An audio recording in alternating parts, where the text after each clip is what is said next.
Hello friends, BSc की special class में आप सभी लोगों का एक बार फिर से मोस्ट वेलकम है। और आज के इस वीडियो के अंदर हम लेकर आए हैं जेनेटिक्स का पार्ट सेकंड।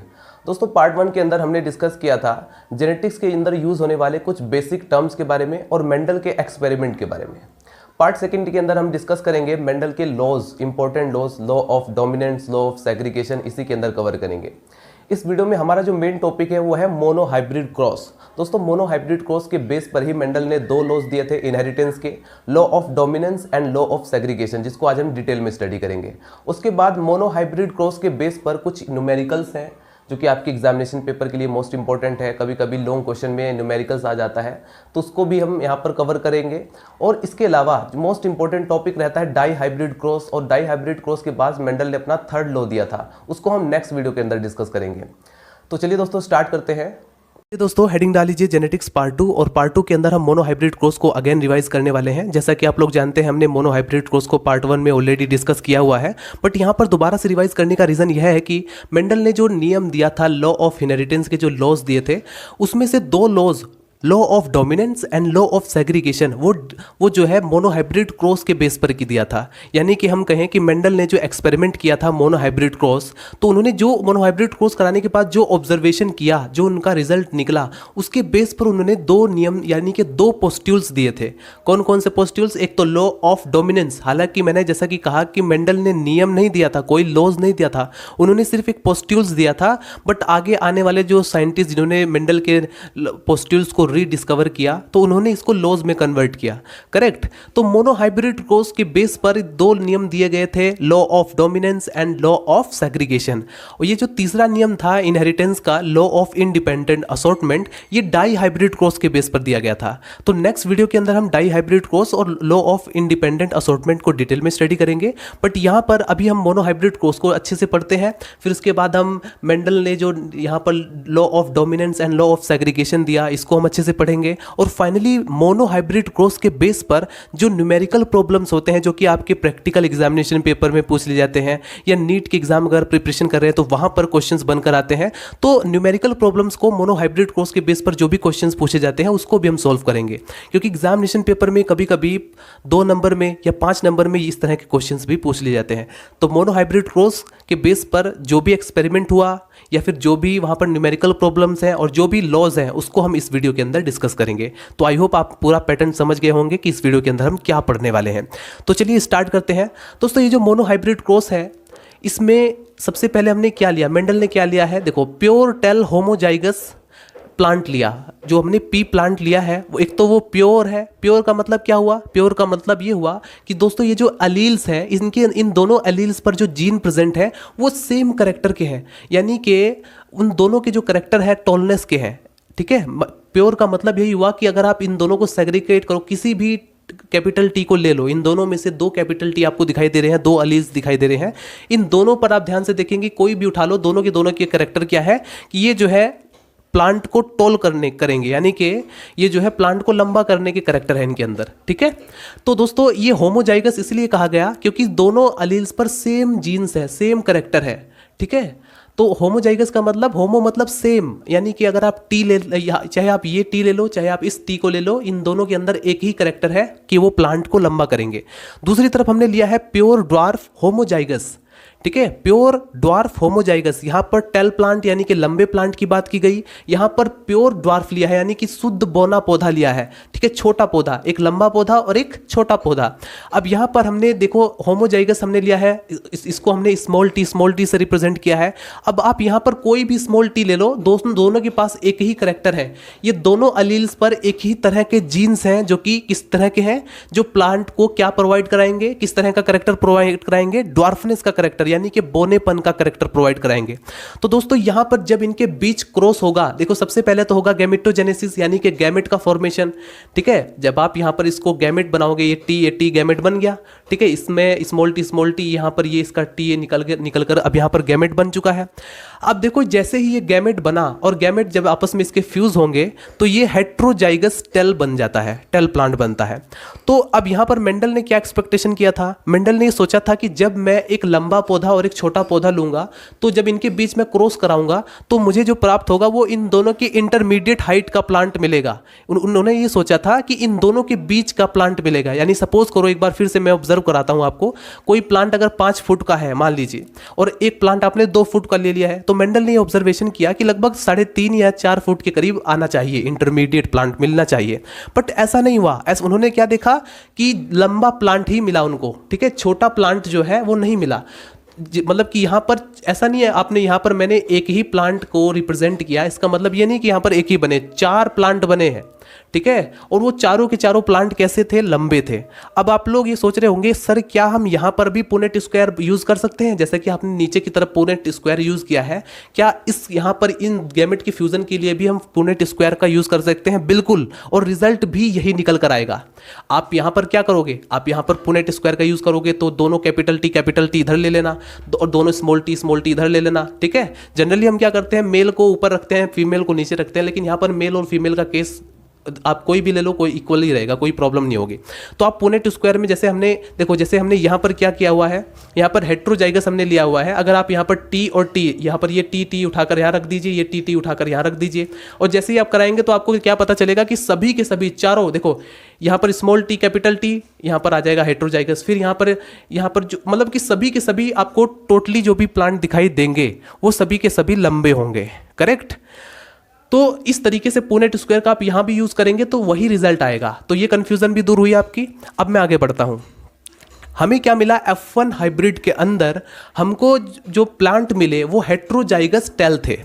अब मेंडल को ये समझ में नहीं आया कि आखिर पौधे लंबे कैसे हुए, तो उन्होंने क्या किया, फिर दोबारा से इनके बीच सेल्फ पॉलिनेशन कराया। यानी कि ये जो हेट्रोजाइगस प्लांट है इन्हीं के बीच उन्होंने क्या किया, सेल्फ पॉलिनेशन करा करके आगे रिप्रोडक्शन कराया। मतलब कि इनके बीच जो है फिर दोबारा से क्रॉस कराया।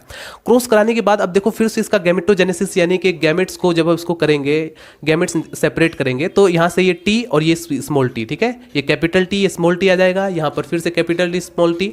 तो इस बार हम पुनेट स्क्वायर का यूज करते हैं। यहाँ पर पुनेट स्क्वायर की यूज करने से हमको बहुत अच्छे से समझ में आ जाएगा। देखो अब हम क्या करते हैं, इस टी को और इस टी को यहाँ पर रख देते हैं, ये टी और ये टी हमने यहाँ पर रख दिया, इस टी को यहाँ पर और इस टी को यहाँ पर, ठीक है। मतलब एक को आपको इस साइड में रखना है और एक गैमेट्स को इस साइड रखना है, ठीक है। अब देखो हमारे पास दोनों गैमेट्स मिल चुके हैं। अब आप क्या करते हैं, इस टी को इस टी से क्रॉस कराया तो हमारे पास ये मिल गया। ये जो टी, यानी टी हम वो जो वर्ड यूज़ कर रहे हैं ये गैमेट्स हैं। अगर इस कैपिटल टी गैमेट्स को इस स्मॉल टी गैमेट्स इस यहाँ पर क्रॉस कराया तो ये हमको मिल गया हेट्रोजाइगस। फिर दोबारा से इस टी को इससे कराया तो हेट्रोजाइगस, फिर इस टी को इस टी से कराया तो हमें होमोजाइगस मिला। तो दोस्तों इस बार मेंडल ने जो फिनोटाइप देखा, ध्यान से समझने की कोशिश करना। फिनोटाइप का मतलब वो कैरेक्टर जो कि अपीयर होते हैं, ठीक है, जो कि दिखाई पड़ते हैं। अब यह जब उन्होंने ऑब्जर्व किया F2 जनरेशन के अंदर तो उन्होंने देखा कि 3 प्लांट लंबे हैं और एक प्लांट कैसा है, छोटा है। तब उनको ये समझ में, तब वहाँ पर उन्होंने माइंड यूज़ किया, आखिर क्या हुआ होगा कि F1 जनरेशन के अंदर जो चीज़ मुझे नहीं दिखाई दी वो मुझे F2 जनरेशन के अंदर देखने को मिली, ठीक है। F2 जनरेशन के अंदर उन्हें क्या देखने को मिला कि एक प्लांट ऐसा था जो कि ड्वार्फ था, यानी कि छोटा था, और बाकी 3 प्लांट लंबे थे। तो इस बेस पर उन्होंने कुछ मतलब इन्हीं एक्सपेरिमेंट के बेस पर उन्होंने 2 नियम दिए, ठीक है। उन्होंने फिर माइंड लगाया कि इसमें मुझे ऐसा लगता है, मेंडल ने सोचा कि जब स्टार्टिंग में उन्होंने होमोजाइगस प्योर प्लांट लिया था और होमोजाइगस ड्वार्फ प्लांट लिया था प्योर, जब इनका आपस में क्रॉस कराया तो उन्होंने सोचा कि यहाँ पर सिर्फ एक कैरेक्टर ही एक्सप्रेस होगा, ठीक है, और वो है वो कैरेक्टर एक्सप्रेस होगा जो कि डोमिनेंट कर जाएगा, करेक्ट। अब जैसे सपोज करो यहाँ पर हमने कैपिटल टी लिया और स्मॉल टी लिया, ठीक है, इसके अंदर लंबाई के करेक्टर है, इसके अंदर जो है ड्वार्फनेस के करेक्टर है। जैसे ही इनको फ्यूज कराया तो यहाँ पर हमें जो एक्सप्रेस मिला, हमें देखने को मिला कि यहाँ पर जो पौधा हुआ वो लंबा हुआ, यानी कि ये जो टी है ये डोमिनेंट कर गया, ठीक है। तो ये चीज़ उन्होंने सोच करके यहाँ पर ये नियम दिया, लॉ ऑफ डोमिनेंस। उन्होंने कहा कि भाई जब भी, जैसे कि यहाँ पर नोट कर सकते हैं, in a cross between 2 organism pure of any pair of contrasting character, कोई भी आप कॉन्ट्रास्टिंग करेक्टर का मतलब विपर्यासी गुण यानी कि विपरीत गुण, यानी कि एक लंबा है तो दूसरा उसके विपरीत है, कैसा है, छोटा है एकदम, ठीक है, एक लंबा है तो एक छोटा है। तो जब आप उन ऐसे प्लांट के बीच जिनमें जो है ऐसे प्लांट के बीच आप क्रॉस कराते हैं जो कि pure pair of contrasting character, the character which appear in A first generation is called dominant. जो फर्स्ट जनरेशन में करेक्टर हमें दिखाई पड़ेगा वो डोमिनेंट होगा। और डोमिनेंट क्या आपको दिखाई दे रहा है? लंबाई का जो गुण है वो करेक्टर है वो कि हमें डोमिनेंट दिखाई दे रहा है। And the one other is suppressed is called recessive character. और जो करेक्टर रिसेसिव हो गया यानी कि दब गया उसको हम क्या बोलेंगे? रिसेसिव। जो करेक्टर दब गया उसको हम क्या बोलेंगे? रिसेसिव। तो डोमिनेंट और रिसेसिव का जो केस है वो यहां पर ऐसे समझाया। ठीक है, आप ये जो लॉ ऑफ डोमिनेंस है इसको समझाने के लिए आप एग्जाम में मोनोहाइब्रिड क्रॉस ही बना सकते हैं। ठीक है, ये एग्जाम्पल दे सकते हैं। तो दोस्तों आई होप आपको लॉ ऑफ डोमिनेंस का मतलब यहाँ पर इतना समझ में आया होगा। तो यहाँ पर अब नोट कर लीजिए थोड़ा थ्योरेटिकल पोर्शन एग्जामिनेशन पेपर में नोट्स बनाने के लिए। Gregor John Mendel conducted hybridisation experiment on garden pea, और नाम क्या है उसका? पाइजम सैटिवम। फॉर 7 ईयर्स, 7 सालों तक उन्होंने एक्सपेरिमेंट किया 1856 से 1863 यानी कि 1856 से 1863 तक, यानी कि 7 ईयर्स तक उन्होंने जो है एक्सपेरिमेंट किया गार्डन पी यानी कि पाइजम सैटिवम पर। And proposed the law of inheritance in a living organism. He is also known as the father of genetics. Mendel को father of genetics कहा जाता है। Mendel law of inheritance are based in on his observation on monohybrid cross. दोस्तों दो नियम है monohybrid cross के base पर, जैसे कि law of dominance and law of segregation. और जो लॉ ऑफ इंडिपेंडेंट असॉर्टमेंट है वो डाई हाइब्रिड क्रॉस के बेस पर है। ठीक है, I hope you will be understand. तो लॉ ऑफ फर्स्ट लॉ क्या है? लॉ ऑफ डोमिनेंस, जिसको आप नोट कर सकते हैं। In a cross between two organism pure for any pair of contrasting character, the character which appear in first generation is called dominant and the one is which is suppress, जो कि दब गया इस मतलब कि इसके एक्सप्रेशन से, किसके एक्सप्रेशन से? जो कि डोमिनेंट करेक्टर था उसके एक्सप्रेशन से दूसरे वाला जो करेक्टर था वो दब गया यानी कि रिसेसिव हो गया। करेक्ट। तो a cross between homozygous dominant and homozygous recessive, जब आप होमोजाइगस डोमिनेंट और होमोजाइगस रिसेसिव के बीच जब क्रॉस कराते हैं तो will always express the dominant phenotype, हमें हमेशा जो है डोमिनेंट फिनोटाइप ही मिलेगा। अगर आप डेफिनेशन को और भी ज्यादा आसान तरीके से लिखना चाहें तो आप ऐसे भी लिख सकते हैं सिंपल वे में, the character which express itself in F1 generation, जब यह फर्स्ट फीलियल जनरेशन के अंदर वह करेक्टर जो अपने आप को एक्सप्रेस कर दे उसे हम क्या कहेंगे? Dominant character. मतलब यहां पर हमने सारा कुछ भूल गए हैं कि कौन सा टेल है, कौन सा करेक्टर लंबा है, कौन सा करेक्टर जो है छोटा है, कौन सा डॉर्फनेस का करेक्टर है, कौन सा टेल का करेक्टर है, ये सब हम भूल गए। हमें सिर्फ इतना पता चल गया कि जो F1 जनरेशन के अंदर जो करेक्टर अपने आप को रिप्रेजेंट कर देगा, एक्सप्रेस कर लेगा, उसको हम बोलेंगे हमेशा डोमिनेंट करेक्टर। एंड सेकेंड, ये तो हमने डोमिनेंट करेक्टर हो गया। The character which does not express itself in F1 generation, मतलब कि वह करेक्टर जो कि अपने आप को F1 जनरेशन में एक्सप्रेस नहीं कर पाया उसको हम बोलेंगे रिसेसिव करेक्टर। तो मेरे ख्याल से ये जो डेफिनेशन है वो बेस्ट डेफिनेशन हो जाएगी, क्योंकि बिल्कुल सही यहाँ पर डिफाइन कर दिया गया है। जैसे कि आप और समझ में भी आएगा कि जो करेक्टर अपने आप को F1 जनरेशन में, जैसे इसका टॉलनेस का करेक्टर था और इसका ड्वार्फनेस का करेक्टर था, ये लंबाई का गुण था, ये बोनापन का गुण था, लेकिन F1 जनरेशन के अंदर लंबाई का गुण दिखाई दिया, इसे हम बोल देंगे डोमिनेंट। और जो लंबाई का, जो अपने करेक्टर को यानी कि बोनेपन को ये एक्सप्रेस नहीं कर पाया, इसका मतलब ये रिसेसिव है, ये डोमिनेंट कर गया। करेक्ट। तो डोमिनेंट और रिसेसिव आई होप आपका क्लियर हो गया होगा। दोस्तों ये जो नियम था, कौन सा नियम? लॉ ऑफ डोमिनेंस, ये यूनिवर्सली एक्सेप्टेबल नहीं हुआ। ठीक है, यूनिवर्सली एप्लीकेबल नहीं है। क्यों नहीं है? Not universally applicable because there are some cases where neither of the two alleles is completely dominant।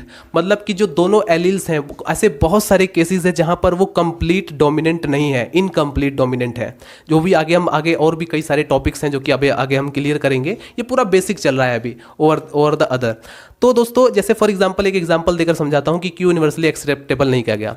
दोस्तों मेंडल के हिसाब से इस दुनिया में 2 तरह के लोग होने चाहिए थे, एक तो ब्लैक, एक तो वो जिनका रंग जो है पूरी तरीके से काला है, और एक वो जिनका पूरी तरीके से गोरा है। लेकिन आप देखते हैं कि गोरे और काले के बीच यानी कि सांवले लोग भी मिलते हैं।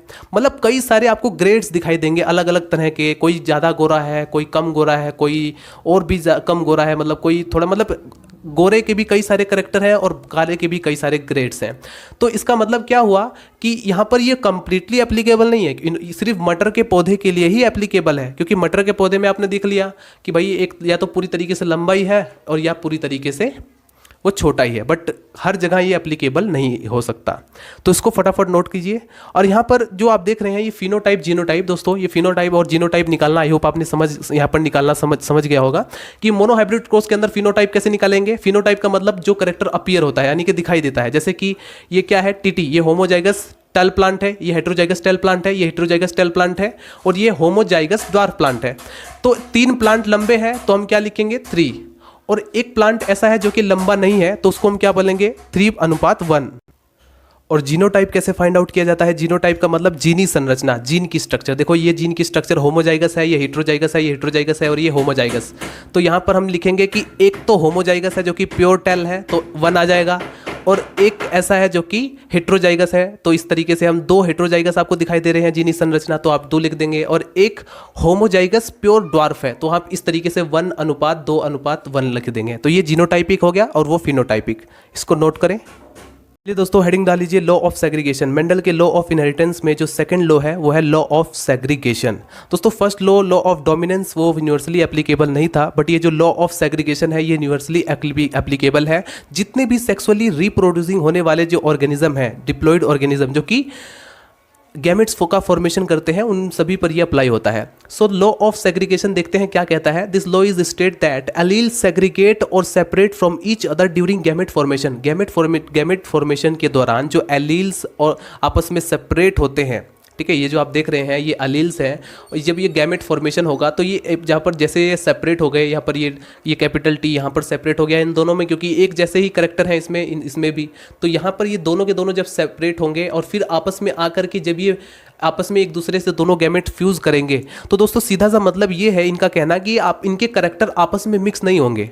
ठीक है, लॉ ऑफ सेग्रीगेशन का जो मेन पॉइंट है वो यही है कि इनके जो करेक्टर हैं वो आपस में मिक्स नहीं होंगे। जैसे कि इसमें टी पर लंबेपन का गुण है, और ये स्मॉल टी है इसमें जो है बोनेपन का गुण है। ठीक है, इसमें टेल करेक्टर है और इसमें ड्वार्फ करेक्टर है, लेकिन ये दोनों करेक्टर आपस में मिक्स होकर के कोई तीसरा नया करेक्टर नहीं बनाने वाले। तो इस चीज़ को हमें ये समझना है कि यहाँ पर ये कहना ये चाहता है जो लॉ ऑफ सेग्रीगेशन है कि ये 2 करेक्टर आपस में भले ही फ्यूज करते हैं बट ये प्योर फॉर्म में पड़े रहते हैं, यानी कि आपस में ये मिक्स नहीं होते।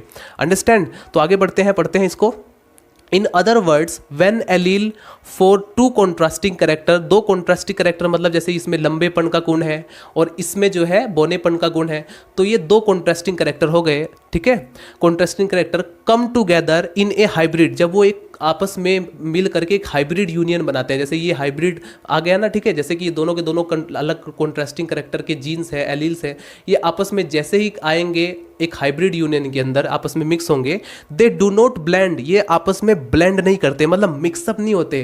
ठीक है, ब्लेंड, कंटेमिनेटेड और affect each other while together, ये दोनों एक साथ होते हुए भी एक दूसरे के अफेक्ट नहीं करते। यानी कि इसके लंबेपन का करेक्टर इसके बोनेपन पर कोई भी अफेक्ट नहीं डालता, और इसके बोनेपन का करेक्टर इसके लंबेपन पे कोई अफेक्ट नहीं डालता। और जब ये दोनों सेपरेट होंगे तो अपना अपना गुण लेकर के अलग अलग सेपरेट होंगे। तो इसका सीधा सा क्या मतलब हुआ कि ये जो लंबेपन, ये जो बिल्कुल प्योर, ये जो गैमेट्स जब ये अलग होगा तो ये प्योर फॉर्म में अलग होगा, यानी कि इसके अंदर कोई बोनेपन का करेक्टर मिक्स नहीं होगा। आई होप आपको समझ में आ रहा हो। तो लिखेंगे हम the different gene separate from each other in a pure form, ठीक है, and pass on the different gamete form a hybrid and then go to different individual in the offspring of the hybrid. ठीक है, मतलब एकदम बिल्कुल भी कोई mixing यहाँ पर नहीं होगी। तो इस लॉज के मेन फीचर्स क्या है, लॉ ऑफ सेग्रीगेशन के मेन फीचर्स क्या है। When a dominant and recessive allele of a gene come together, जब dominant and recessive allele of gene, जो डोमिनेंट और रिसेसिव एलील्स के जो जीन्स हैं आपस में पास आएंगे, come together in a hybrid, hybrid के अंदर, after crossing between 2 plants having contrasting character, they do not mix और ब्लेंड टुगेदर, वहां पर ये मिक्स नहीं होगा ना ही ब्लेंडिंग होगी। एंड दे रिमेन, आगे का पोस्टुल्स आप लिख सकते हैं, they remain together in a pure form without affecting to each other, एक दूसरे को अफेक्ट भी नहीं करते और एक दूसरे के साथ भी रहते हैं। So this reason law of segregation is also known as law of purity of gametes. तो कभी कभी शॉर्ट क्वेश्चन में ऐसे भी पूछ लिया जाता है लॉ ऑफ सेग्रीगेशन को कि what is the law of purity of gametes. तो कई सारे स्टूडेंट कंफ्यूज हो जाते हैं कि यार ये तो आउट ऑफ सिलेबस आ गया। आउट ऑफ सिलेबस नहीं, आपको यहाँ पर ये भी पता होना चाहिए था कि law of segregation is also known as law of purity of gametes. ठीक है, तो इसको नोट करके रखेंगे। तीसरा पोस्ट्यूल्स क्या है? They separate into different gamete in equal number and each gamete has only one type of allele. जैसे फॉर एग्जांपल अगर ये हमारे पास दो एलील है, एक कैपिटल ए और एक स्मॉल ए, कैपिटल ए का अपना अलग करेक्टर है और स्मॉल ए का अपना अलग करेक्टर है, तो ये दोनों बिल्कुल डिफरेंट होकर के मतलब अलग अलग होकर सेपरेट हो जाएंगे। करेक्ट। तो आई होप यहाँ पर आपको समझ में आया हो law of segregation. For example आप यहाँ पर देख सकते हैं, यहाँ पर जैसे कि हमने एक बार फिर से रिवाइज कर देते हैं, इसके अंदर लंबेपन का गुण है और इसके अंदर डार्कनेस का गुण है। जब ये आपस में फ्यूज करेंगे एक हाइब्रिड यूनियन के अंदर आएंगे, क्योंकि ये हाइब्रिडाइजेशन तो हुआ, आपस में बंधे गए, लेकिन ये जो है अपना अपना करेक्टर, इनका जो करेक्टर है वो मिक्स नहीं होता है। वो इसलिए कहा उन्होंने क्योंकि उन्होंने F2 जनरेशन के अंदर जब इन्होंने देखा कि वो जो पुराने वाला जो प्लांट था, जो कि हमने स्टार्टिंग में F1 जनरेशन के अंदर जो हमने क्रॉसिंग कराए थे, वो प्लांट हमें दोनों के दोनों होमोजाइगस प्लांट हमें F2 जनरेशन में देखने को मिले।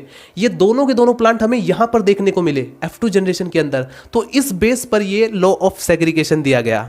ठीक है, तो आई होप गाइज आपको यहां पर समझ में आया हो कि मोनोहाइब्रिड क्रॉस के बेस पर क्यों मेंडल ने लॉ ऑफ सेग्रीगेशन दिया और लॉ ऑफ डोमिनेंस दिया, क्योंकि यहीं से निकल कर आया। मोनोहाइब्रिड क्रॉस के अंदर ही लॉ ऑफ डोमिनेंस और लॉ ऑफ सेग्रीगेशन निकल कर आया। ठीक है, बाकी आप ऑलरेडी इसके बारे में जानते हैं, तो इसको फटाफट नोट कीजिए। तो आइए दोस्तों सोल्व करते हैं जेनेटिक्स के कुछ इंपॉर्टेंट न्यूमेरिकल प्रॉब्लम्स को, जो कि बेस्ड है मोनोहाइब्रिड क्रॉस के बेस पर। अगर आपने मोनोहाइब्रिड क्रॉस को समझ लिया है तो आपको ये बहुत आसान लगेगा। इसमें क्या है अभी आपको बहुत अच्छे से समझ में आ जाएगा। आप सबसे पहले क्वेश्चंस को हम ध्यान से पढ़ेंगे, फिर उसके बाद उसके सॉल्यूशन को देखेंगे। ठीक है, ये जो क्वेश्चन है एग्जामिनेशन पेपर में कभी कभी 5 नंबर में या 7.5 नंबर में लॉन्ग क्वेश्चन में आ जाता है, तो ये आपका टाइम जो है अगर आप इसको समझ लेंगे तो आपका टाइम भी बच जाएगा एग्जामिनेशन पेपर में। न्यूमेरिकल से हम बायोलॉजी के स्टूडेंट बचना चाहते हैं, लेकिन अगर वो उसको सोल्व करने की कोशिश करें तो उनका काफ़ी सारा टाइम भी बच जाएगा, और न्यूमेरिकल अगर आपने कंप्लीटली अच्छे से सोल्व कर दिया है तो आपको कंप्लीट मार्क्स भी मिलते हैं। ठीक है, और प्रैक्टिकल एग्जामिनेशन पेपर में भी मोनोहाइब्रिड क्रॉस, डाईहाइब्रिड क्रॉस के ऊपर क्वेश्चंस आता है। तो आइए समझते हैं इसको। What type of gametes and flower colour, first question क्या है? What type of gametes and flower colour of A offspring would be produce in following crosses. दोस्तों ये हमारे पास 2 क्रॉसेस दिए गए हैं क्वेश्चंस के अंदर, और हमें पूछा गया कि अगर आप इन दोनों क्रॉसेस को कराते हैं तो हमें किस तरह के फ्लावर कलर और ऑफस्प्रिंग हमको देखने को मिलेंगे। ठीक है, तो ए है हमारे पास कैपिटल आर। ये जो अलील है दोस्तों, ये किसका अलील है? ये जो है रेड कलर का है। ठीक है, ये जो रेड कलर के फ्लावर का यानी कि होमोजाइगस है। ठीक है, होमोजाइगस क्यों कहा? क्योंकि आप अगर इसका जीनोटाइप देखें यानी कि जीनी स्ट्रक्चर को देखें तो बिल्कुल सेम है। होमो का मतलब मैंने आपको बताया सेम, तो यहाँ पर कैपिटल आर दोनों के दोनों जो है रेड कलर के फ्लावर है। ठीक है, दोनों एक साथ होते हैं तो हम कहते हैं कि फ्लावर जो है रेड कलर का है, होमोजाइगस है। अगर ये स्मॉल आर जो होता है ये व्हाइट कलर के फ्लावर को रिप्रेजेंट करता है। इसका जीनोटाइप ध्यान से देखें तो small R and small R. ठीक है, तो ये इनके बीच हमें क्रॉस कराना है, और दूसरा क्रॉस हमें जो कराना है वो कराना है बी में capital R and small R, यानी कि ये जो जीनी स्ट्रक्चर है दोस्तों, ये किसकी जीनी स्ट्रक्चर है? ये मैं आपको पहले ही बता देता हूं कि ये पिंक कलर के फ्लावर की जीनी स्ट्रक्चर है। ठीक है, ये जीनोटाइप किसका है? पिंक कलर के फ्लावर का। तो इतनी बात आपको ध्यान रखना है पूरे क्वेश्चन में अच्छे से कि कैपिटल आर ये जो है ये किसका जीनोटाइप है? ये रेड कलर के फ्लावर का जीनोटाइप है, ये व्हाइट कलर के फ्लावर का जीनोटाइप है, और ये जो है पिंक कलर के फ्लावर का जीनोटाइप है। ये बात तीनों याद रखिएगी। बस आगे बढ़ते हैं दोस्तों। सबसे पहले क्रॉस कराने से पहले कुछ रूल्स होते हैं। सबसे पहले आप पेरेंट्स को रखेंगे सामने, यहाँ पर देख सकते हैं पूरे पेरेंट्स हैं, इनके बीच हमने क्रॉस कराया। अब इनके गैमेट्स को आप सेपरेट कर लेंगे, ये कैपिटल आर एंड ये कैपिटल आर, ये हो गया, और इनके स्मॉल आर ये हमने गैमेट्स को सेपरेट किया। अब आप पुनेट स्क्वायर में इसको अरेंज कर लो, ऊपर की तरफ आप कैपिटल आर को लिख लो। वैसे तो जनरली क्या किया जाता है कि ऊपर की तरफ मेल को लिखा जाता है और नीचे की तरफ फीमेल को, बट यहाँ पर मेल और फीमेल का कोई चक्कर नहीं है। यहाँ पर आप किसी को कहीं भी रख सकते हैं, कोई प्रॉब्लम नहीं होगी। ठीक है, वही वैल्यू निकल कर आएगी जो आप चाहे आप इसको यहाँ पर रख लो, चाहे इसको आप यहाँ पर रख लो। ठीक है, तो देखो क्या होगा, यहाँ पर ये हमारे पास कैपिटल आर हमने ऊपर की तरफ रख दिया है, यानी कि रेड कलर के फ्लावर के गैमेट्स को हमने क्या किया ऊपर की तरफ, और व्हाइट कलर के फ्लावर के गैमेट्स को हमने साइड में लगा दिया। अब हमें इनके क्रॉस कराना है। स्मॉल आर कैपिटल आर, जब इनके बीच क्रॉसिंग कराई गई तो हमारे पास प्राप्त हुआ capital R and small R. ये जो जीनी स्ट्रक्चर किसकी है? पिंक कलर के फ्लावर की। तो हमने क्या देखा कि इन सभी में आप यहाँ पर क्रॉस कराने से आपको पूरी तरीके से पता चल जाएगा, चारों के चारों जो फ्लावर हमें मिलेंगे F1 जनरेशन यानी कि फर्स्ट फिलियल जनरेशन के अंदर जो हमें फ्लावर मिले वो किस कलर के फ्लावर मिले? पिंक कलर के। तो एक बात अच्छे से हमें समझ में आ गई है क्या, कि जब आप रेड कलर के फ्लावर का और वाइट कलर के फ्लावर के बीच क्रॉस कराते हैं तो हमको क्या मिलता है, F1 जनरेशन के अंदर पिंक कलर का फ्लावर मिलता है। ठीक है, सभी के सभी जो चारों के चारों जो फ्लावर बने वो पिंक कलर के बने। अब हम क्या करते हैं, अब हम बी टॉपिक लेते हैं और बी के बीच क्रॉस कराते हैं। इसमें हमें क्या देखने को मिलता है कि पिंक कलर और पिंक कलर दोनों के दोनों जो फ्लावर है वो पिंक कलर के हैं और इनके बीच सेल्फ पॉलिनेशन कराया गया। ठीक है, दोनों पिंक कलर के, सेल्फ पॉलिनेशन हुआ। तो सेल्फ पॉलिनेशन कराने से हमें किस तरह के, हमें आगे F2 जनरेशन के अंदर, या फिर आप कहें डायरेक्टली F2 जनरेशन ही है, हमें ये देखना है कि अब किस तरह का फ्लावर्स हमें मिलने वाला है। तो वही हम सबसे पहले बेसिक पेरेंट्स को आप सामने रखेंगे, गैमेट्स को सेपरेट करेंगे और फिर उसके बाद गैमेट्स को, जैसे ये कैपिटल आर स्मॉल आर है, इसको आप जो है ऊपर की तरफ एक गैमेट्स को नीचे साइड में लगा देंगे।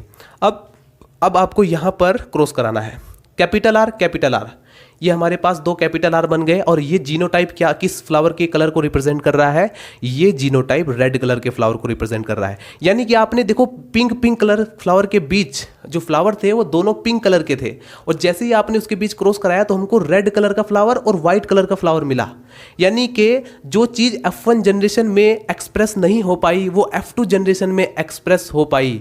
यही है law of segregation, law of dominance. अगर आपने समझा है तो यही इस चीज़ को आपको समझना है कि जो चीज़ F1 जनरेशन में यानी फर्स्ट फिलियल जनरेशन में एक्सप्रेस नहीं हो पाई थी, रिसेसिव थी, वो यहाँ आकर के एक्सप्रेस हो गई है। करेक्ट। तो रेड फ्लावर हमको मिल गया है और ये पिंक फ्लावर, तो यहाँ पर रेशियो क्या आएगा कि एक तो हमको मिला है रेड फ्लावर, दो हमको मिले हैं पिंक फ्लावर, ठीक है, और एक मिला है हमें व्हाइट कलर का फ्लावर। क्योंकि आप जानते हैं स्मॉल आर ये किसकी जीनोटाइप है, ये है व्हाइट कलर के फ्लावर का जीनोटाइप। आई होप आपको बहुत अच्छे से समझ में आ रहा हो।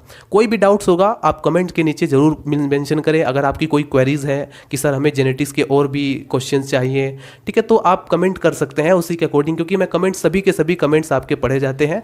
वो अलग बात है कि किसी पर वीडियो जिस पर ज़्यादा कमेंट आते हैं उस पर हम ज़्यादा वीडियोज़ फोकस कर लेते हैं, वहाँ पर वीडियो बनाते हैं। ठीक है, क्वेश्चन नंबर 2 को देखते हैं, या ये आई होप आपको समझ में आ गया हो। क्वेश्चन नंबर 2 है what type of gametes and flower color of the offspring would be produced in the following crosses। अब हमें इनके बीच क्रॉस कराना है। सबसे पहले ध्यान से देखो क्वेश्चन में जीनोटाइप, ये हमारे पास जो जीनोटाइप है ये किस फ्लावर के कलर को रिप्रेजेंट कर रहा है, ये रिप्रेजेंट कर रहा है रेड कलर के फ्लावर को और ये पिंक कलर के फ्लावर को।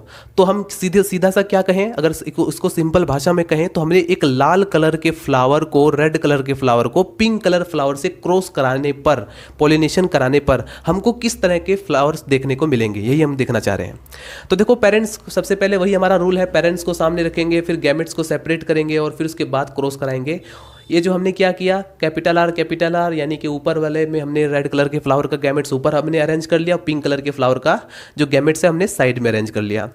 अब यहाँ पर हम क्या कराएंगे, क्रॉस। ये कैपिटल आर ये हमारे पास दो कैपिटल आर बन गए, यानी किसकी जीनी संरचना है, रेड कलर के फ्लावर की। यहाँ पर भी किसकी जीनी संरचना है, रेड कलर के फ्लावर की। ये कैपिटल आर क्रॉस करके रेड कलर का फ्लावर। अब फिर यहाँ पर हमने देखा स्मॉल आर कैपिटल आर, ये किसकी जीनी संरचना है, पिंक कलर के फ्लावर की।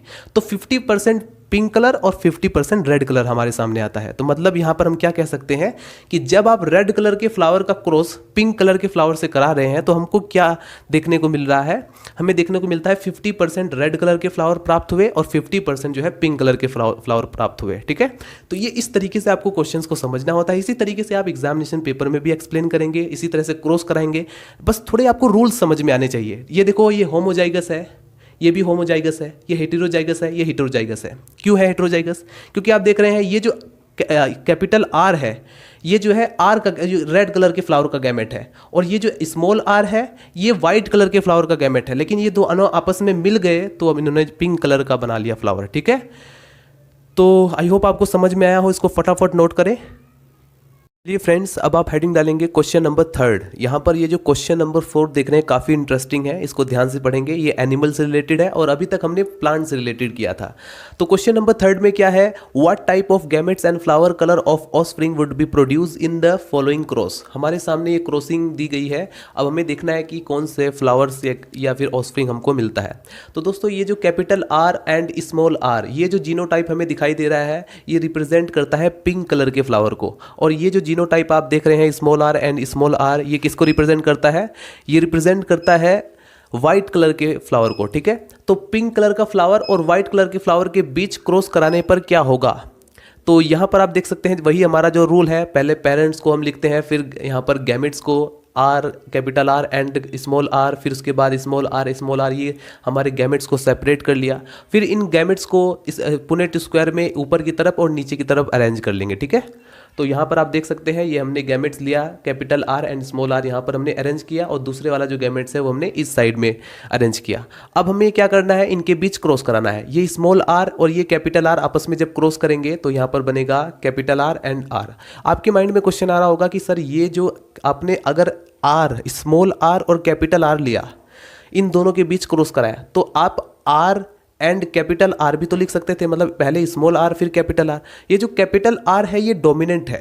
कैपिटल वर्ड जो होता है जेनेटिक्स के अंदर, ये पहले से ही रूल में शामिल है कि ये जो है डोमिनेंट करेगा। जो भी हम चीज़ कैपिटल से लिखेंगे इसका मतलब वो डोमिनेंट होगा। ये बहुत बड़ी बात है, अगर ये चीज़ आप फॉलो नहीं करते तो आपको प्रॉब्लम हो जाएगी। कैपिटल आर जो चीज़ कैपिटल में लिखी है, ये बात मैं पहले, ये बेसिक है जेनेटिक्स का कि इसमें ऑलरेडी मैं बता चुका हूँ, कैपिटल आर में लिखा गया वर्ड डोमिनेंट होता है, ठीक है। तो देखो अब यहाँ पर आई होप आपको समझ में आया हो। तो अब यहाँ पर जब इनके बीच जब क्रॉस कराने पर हमने क्या देखा, इस स्मॉल आर का इस कैपिटल आर से यहाँ पर क्रॉस कराया, फिर इस स्मॉल का इस स्मॉल आर से क्रॉस कराया। तो इस तरीके से हमको देखने को मिला number first capital R and small R. ये जो जीनोटाइप है ये पिंक कलर के फ्लावर का है, ये व्हाइट कलर का फ्लावर का है, ये पिंक कलर के फ्लावर का है, ये व्हाइट कलर का। तो आप क्या कहेंगे कि 50% पिंक कलर के फ्लावर प्राप्त हुए और 50% जो है व्हाइट कलर के फ्लावर प्राप्त हुए जब हमने पिंक कलर और व्हाइट कलर के बीच क्रॉस किया, ठीक है। तो ये आंसर निकल जाएगा। अब हम पढ़ते हैं क्वेश्चन नंबर 4। काफ़ी इंटरेस्टिंग है, इसको ध्यान से पढ़ेंगे और ये जो है एनिमल से रिलेटेड है। What will be the result in F1 generation when a homozygous white male rabbit? ध्यान से सुने, homozygous white male rabbit।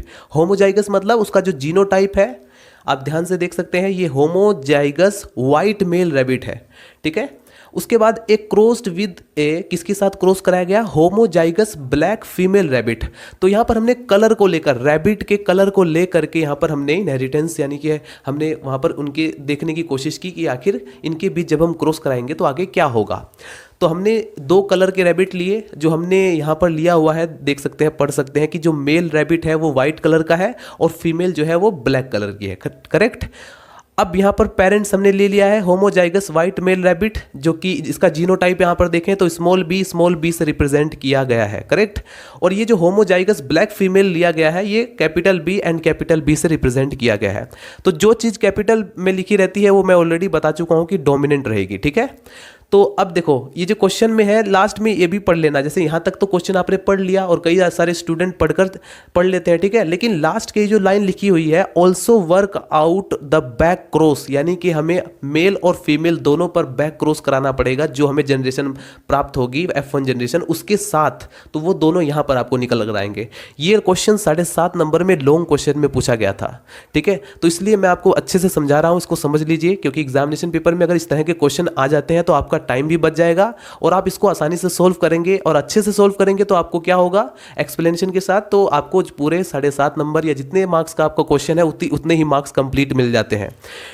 तो देखो ये जो पेरेंट्स है होमोजाइगस वाइट मेल, जो कि जिसका जीनोटाइप देखेंगे small B, homozygous black female जिसका जीनोटाइप देखेंगे कैपिटल बी से लिखा वर्ड ऑलरेडी आप जानते हैं कि क्या करता है, डोमिनेंट, और ये जो स्मॉल बी है वो रिसेसिव। तो इनके गैमेट्स आप सेपरेट करेंगे, ये स्मॉल बी ये इनके गैमेट हमने सेपरेट किया, और फिर उसके बाद जैसे ही इसके गैमेट फ्यूज करेंगे, हमने इनके गैमेट्स को फ्यूज कराया तो हमें जो प्राप्त हुआ वो मिला हमें हेट्रोजाइगस ब्लैक।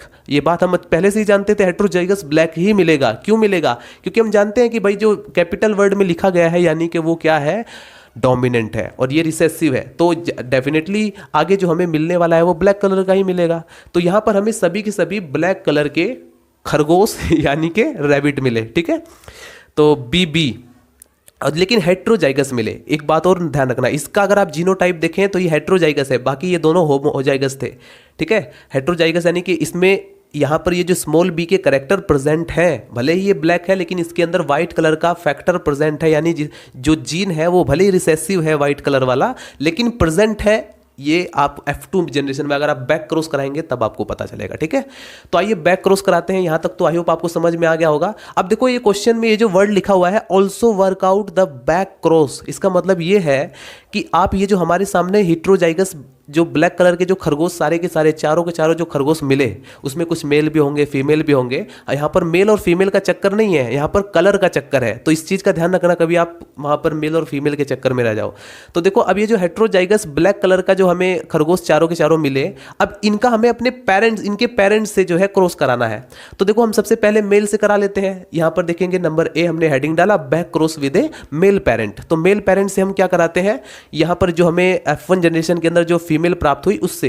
तो देखो यहाँ पर हेटेरोजाइगस ब्लैक फीमेल हमने यहाँ पर जो ब्लैक फीमेल थी उसके साथ हमने क्रॉस कराया, किसके साथ, जिसके पेरेंट में मेल था, होमोजाइगस व्हाइट मेल के साथ। ठीक है, आई होप आपको यहाँ पर समझ में आ गया होगा। ये देख सकते हैं बीबी जीनोटाइप, और यहाँ पर देख सकते हैं बीबी, इसका जीनोटाइप मैच कर रहा है। अब इसको डायरेक्टली आपको क्या करना है, गैमेट्स को सेपरेट करना है और फाइनली जाकर के आप पुनेट स्क्वायर के अंदर इसको, इसकी वैल्यू को रख देंगे। तो ये बीबी हम जनरली आप लोग जानते हैं कि मेल को हम क्या करते हैं, ऊपर की तरफ अरेंज कर देते हैं और फीमेल को हम जो है साइड में लगा देते हैं। तो मेल जीनोटाइप को, गैमेट्स को हमने यहाँ पर बी यहाँ पर लगा दिया, और ये बीबी यहाँ पर, ये कैपिटल बी स्मॉल बी। ठीक है, ये फीमेल यहाँ पर आ जाएगा।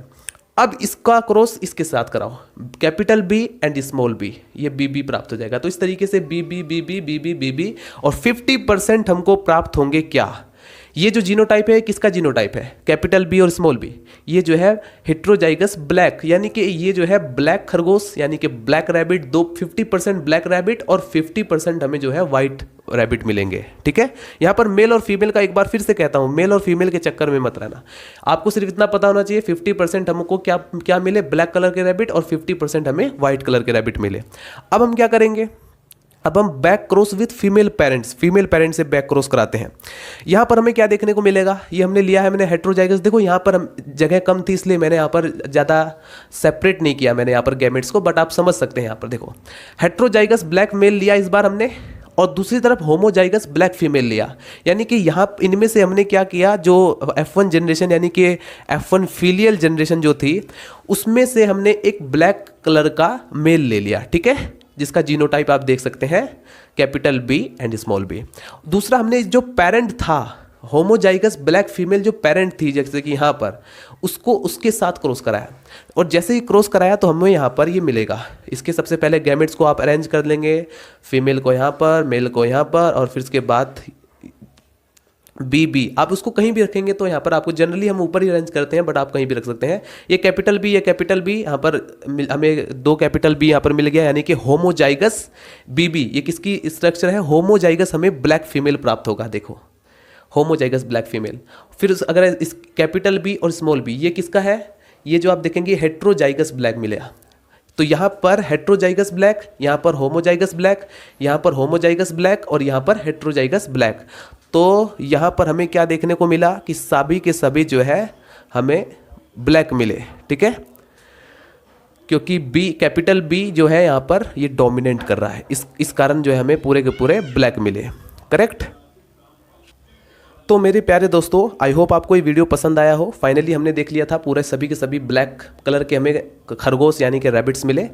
तो ये वीडियो अगर आपको पसंद आया हो, अगर आपके लिए हेल्पफुल रहा हो, तो प्लीज़ वीडियो को लाइक करें और चैनल को सब्सक्राइब कर दें अगर आपको इसी तरह की वीडियोस और भी चाहिए तो। मिलते हैं नेक्स्ट वीडियो में। Bye bye, Tata.